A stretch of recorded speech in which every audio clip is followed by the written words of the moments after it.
আজকে আমি চলে এসেছি বড় মার কাছে, মানে নৈহাটি। নৈহাটিতে আমি চলে এসেছি আজকের। আর আমি এসছি আজকের 1:30টার মধ্যে পৌঁছে গেছি নৈহাটিতে। তো দেখতে পাচ্ছ কত লম্বা লাইন, এখানে প্রচুর ভিড় হয়, ধর্ম যার যার, বড় মা সবার। তো আমি এখানে ডালা নিয়েই দাঁড়িয়ে আছি লাইনে মন্দিরে প্রবেশ করার জন্য।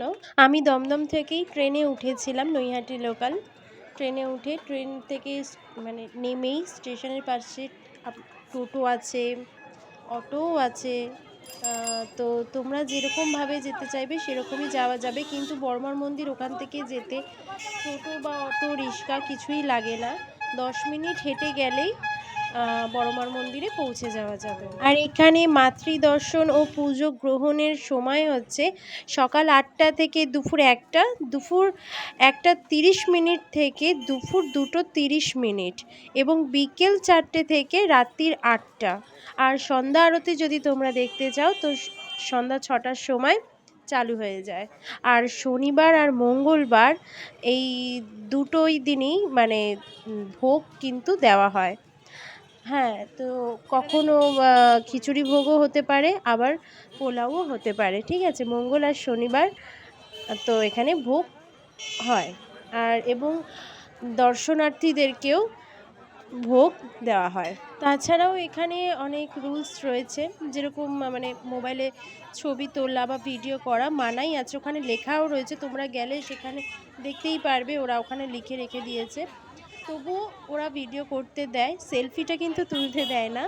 হ্যাঁ, ভিডিও ফটোটা তোলা যায়। নৈহাটির বড় মা ভীষণ জাগ্রত, মায়ের অমন মুখের টানে প্রচুর দর্শনার্থীরা এখানে এসে উপস্থিত হন। মাকে এক ঝলক দেখবে বলে হাজার ভক্তরা এখানে এসে ভিড় করেন এবং মাকে পুজোও দেন, এবং মায়ের কাছে যার যার মনস্কামনা থাকে সেগুলোও মাকে হাজার ভক্তরা এসে বলেন, এবং আমিও বলেছি মায়ের কাছে এসে।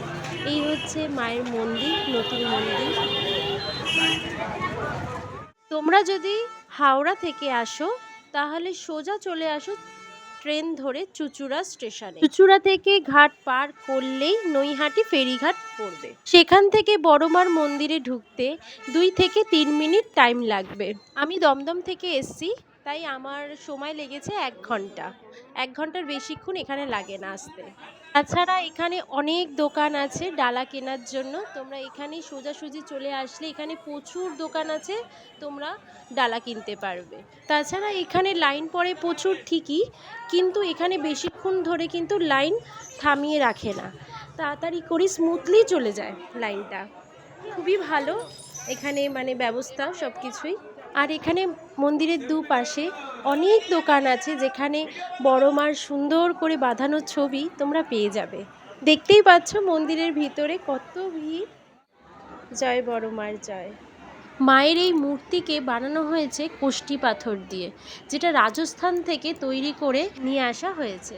মাকে কত সুন্দর লাগছে দেখো তোমরা।